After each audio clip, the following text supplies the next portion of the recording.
Hi, welcome back to my YouTube channel. I had a few requests on my last video to go more into depth about how I got a 9 in English language and English literature.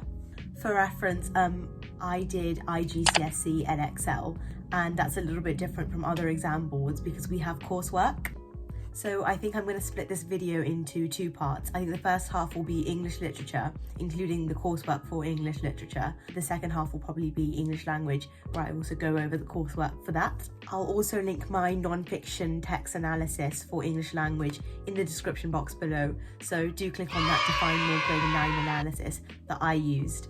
This video is quite specific to GCSE and Excel English literature and language, and obviously this is applicable to other exam boards, but stuff I'm going to be talking about is quite closely linked to the EdXL IGCSE.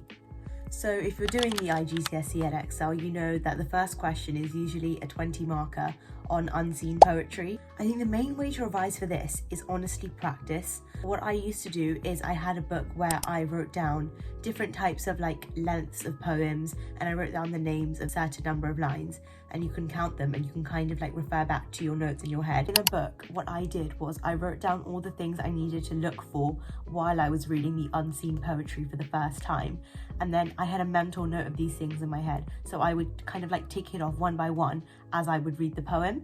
So some of the things I told myself to look for were imagery, rhythm, similes, metaphors, alliteration, changes between the stanzas, how the poem makes you feel, and some of the themes. It's also really crucial that you read the poem twice to kind of make sure you always get a solid understanding of what's going on, because often when you read it for the first time you might be a bit confused, or you're just trying to get a feel for the poem. But the second time round, make sure you look for these things, as it makes sure the poem's solidified in your head, so then you can write about it. So what I would suggest doing when you first see the unseen poetry, after you've read it once, maybe split the poem up into 3 or 4 paragraphs, and that kind of allows you to see what's happening in each paragraph, because sometimes there can be a shift from one paragraph to another, and that can be really cool to write about depending on what the question's asking. So I know people have different ways of writing paragraphs, but the way that I used for unseen poetry was the pretzel way. That stands for point, reference, technique, explanation, zoom, explain, and link. The point is the person or the theme is presented as, depending on what the question's asking. If the question's asking how is this person represented in the poem, you would say this person is represented as, and then you would write that as your point. The reference is the quote, so you would take that directly from the text. The technique is what the actual quote is. For example, it could be a metaphor, it could be repetition, and maybe you could add form into there by saying where in the poem it is and how that maybe is significant. The explanation, you would show what the technique is actually showing us and how it's actually showing that, and for that you would do zoom. So for example, in the quote, there's a specific word, zoom into that word and explain how it's showing what the question's asking you. So for example, how is it showing that the person is sad? And then you would just kind of talk about that. For explanation, maybe you can talk about the effect on the reader. That would be really useful because examiners really like to see how people perceive the poem. And then for a link, just say, therefore this shows blah blah blah. So in my notebook, I wrote the different stanza lengths and what they were called, technically. It's kind of really useful to know because it kind of shows the examiner that you have really good English terminology, if that makes sense, and you're really developing and digging deep into the meaning of the poem. So a really useful acronym that I used when actually reading the poem was called Twist Up, and that stands for the title, kind of looking about how the title is maybe showing what the poem is going to be talking about. If there's anything specific about the title itself that kind of stands out to you, then the words, specific words that kind of stand out in relation to what the question is asking. Imagery, then for S, it's structure and form, so the rhyme scheme, enjambment, meter, that kind of thing. For T, it stands for themes and the tone of the poem. U, it stands for what you feel when you're reading the poem, the reader's feelings. And the P stands for poetic devices. So yeah, that's the main things I kind of use to analyze my unseen poetry poems. Obviously it's quite difficult to revise for this. The best thing you can do is practice questions, and once you do more and more, you kind of build up the style of writing that's needed for unseen poems. And obviously, like with English literature, you'll find it's quite time pressured, so it will help you with your time management as well. Okay, moving on to the second section of your English literature paper, which is the anthology question, which is 30 marks. So I actually got 4 marks on this question, and I used to be really bad at anthology. Like, I used to get really bad marks, and the way I improved was memorizing grade 9 analysis for every single poem. You might think this is quite tedious and difficult to do, but I promise you, if you give yourself a little bit of time, and if you do blurting, which is when you like memorize something by heart as much as you can, and then you like write it down again and again until you memorize every single thing that was on there. So for example, with the poems, I memorized as much analysis as I possibly could, and then after I just wrote it down onto a whiteboard, and anything I would forget, I would keep adding, and I just do that again and again until I got every single piece of analysis. If you're someone like me who's kind of bad at analysing in English, it's really useful if you just take that blurting method and just memorize a lot of grade 9 annotations, because one way or another you can just use them for any kind of question that comes up, and it just means you have a really solid analysis that the examiner wants to see to give you that 9. So as I said in the description box, I'll probably put the grade 9 poems that I read and blurted from to get my 9. In terms of actually writing the anthology poetry, I would suggest do practice questions, and that will come from past papers, because I remember that the more practice questions I did, the more and more marks that I got in the paper. Because honestly, like, the way to do anthology is once you kind of understand what each paragraph needs to include and the way to write it, any poems you get to compare, you can just do them. What I'd also suggest is that for each poem, maybe write a couple of main themes that come up, and then make a little like table or spreadsheet, and that way you can like compare the themes that are in common between poems. And that can kind of help you, because they can maybe ask you a question on, like, for example, how is the theme of hopelessness depicted in this poem and this poem? And maybe if you've already got that like theme down in your head, maybe it can like be helpful if you've made an essay plan for that or something already. So just kind of having like an idea of what poems are similar in what way.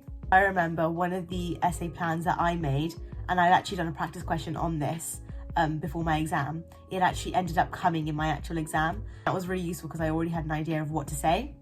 Because the anthology poetry is a comparative piece of work, you have to make sure that you include both poems in every single paragraph. So you talk about one poem, how it's showing the theme, and then you say, whereas this poem is showing the theme through this. Also, it's so important to integrate language, form and structure. And for the longest time, I didn't know what that meant. But basically the way I did it was, in every single paragraph, I tried to have, for either one of the poems, something about language, something about structure, something about form. If you can integrate at least 2 things, so let's say for one of the poems you talk about language and structure for one thing, and you talk about form for the other thing, like make sure you kind of have all 3 things within the paragraph, because that will really show you're integrating it. And then obviously at the end of each paragraph, link back to the actual question, so that shows you're really like not going off track and you're really like focusing on the actual question itself, because it's really easy to start analysing something but then go off track. So yeah, always link back to make sure you are staying relevant to what the question's asking. And then finally, you have your 40 marker on the book that you've probably been studying. So I did To Kill a Mockingbird. I thought it was a really good book. I would say make sure you annotate the book. Obviously with longer books like To Kill a Mockingbird, it can be quite difficult, but if you set up maybe some sort of like color coding system for each character, for example, you could have like Atticus in blue, you could have like Gem in green or something like that. So when you're flicking through, it's kind of easy to see character quotes within the book. Obviously, I appreciate this can be difficult. So an alternative way that I used to get all the character quotes was on OneNote. I created a booklet specifically for English literature, and I wrote down every single key character that a question could possibly come up on. And then I created a bunch of themes that could, again, possibly come up. And then for each, I created an essay plan. So for example, for Atticus, I wrote down, if it's going to ask like the character of Atticus, I wrote down 3 things I could say for my paragraphs as like topic sentences. And then I wrote down a couple quotes for each that I could use. And obviously, like to memorize quotes, I would say do flashcards, reread them again and again. But the thing with these like kind of quotes is I feel like the more practice you do, they will stick. And then obviously like try memorize the essay plans. Again, you can use blurting. That's what I did to memorize them, and that's really useful because in the exam it just means your brain can actively recall if something from a character or theme that you've already revised has come up. I also found summaries really useful for To Kill a Mockingbird, especially because it's quite a big book. So I actually bought off Amazon the Spark Notes book for To Kill a Mockingbird. It's like a little like revision guide, and it just goes into depth about each character, each theme and stuff like that. And from my school library I also borrowed a To Kill a Mockingbird book on like similar things, and that's just really useful to get like extra quotes, extra analysis from like an actual textbook. Just to re-emphasize, practice questions are the key, especially in English literature where it's really time pressured, and practice will just mean you're more confident in the exam. It means like, because in the questions, like the style of the question is the same for every question. Like you're going to have a 20 marker, a 30 marker, a 40 marker. Obviously the questions differ, but if you know how to write them and what kind of things to include in each paragraph, you'll be solid. Moving on to coursework specifically for English literature. So I did An Inspector Called, and I also did Macbeth, and I wrote my essays on those two. To be getting your own analysis in the first place, you'd have to annotate for like your Inspector Calls or your Macbeth book. So I would say do it in a lot of detail. So my Macbeth book was like filled to the brim with like annotations and stuff. And the more annotations you make, the easier it'll make your life, because it just means you have that much more information and stuff to say in your essay, and that just boosts your essay's levels so much. But honestly, yeah, don't worry too much about coursework. You've got so much time to write it, and you can find online sources and books, etc. to just pack in a lot of information that will help you get that 9 in your coursework. Okay, so now moving on to English language. So obviously, if you're doing the same exam board as me, you know that we have non-fiction texts that could come up. The way I remembered all the annotations for all the text was, again, just by doing blurting. So my anthology, like actual booklet, my notes were quite detailed in that, and I used YouTube for that, and also my teacher's notes. And then after I did that, I blurted all my annotations for each of the non-fiction texts out, and that meant whichever one had come up in the exam, I knew exactly what to say. A really useful way to maybe guess what could come up for you is go like over all the past papers and see what non-fiction text has come up each year. And that's really useful because you can see what hasn't come up very often, and that kind of means like your chances of getting that are higher. So yeah, I'll see in the description box below. I'll try and put all my annotations there, or if I can't, I'll probably just add the YouTube links that I use to make all my annotations that I used to analyze my 12 markers and 24 markers. So unfortunately for our exam board, we don't have like a creative writing sort of thing in the actual exam. We have that as a coursework, but we have like letters or like speeches, that kind of thing that we might have to write. And then for that, I just used, again, YouTube to see how to write each one. So for example, how do I write a speech? What kind of things do I need to include? I'll put some names of YouTubers that I used that was so helpful for me. And then yeah, in that little book that I was talking about before, I had an English language section, and I just talked about the letter, use these things, talk about these things, the speech, do this, this, this. And yeah, that's like the main way I revised for that. I did a lot of practice again, and then like speeches, ideas and stuff like that I came up on my own, I gave them to my teacher to mark. And that just meant I was so much more confident going into the exam, knowing that I could write a speech, I could write a letter, I could write like an article, that kind of thing. And then moving on to the coursework for the English language, you probably have the poetry and prose text from which you have to like compare and contrast like how a certain theme is shown. The main thing I would do for that is go through the annotations really, really well from YouTube, from your teacher's notes, make sure they're really, really in depth. And then last but not least, the second part of the coursework for English language, which is the creative writing story.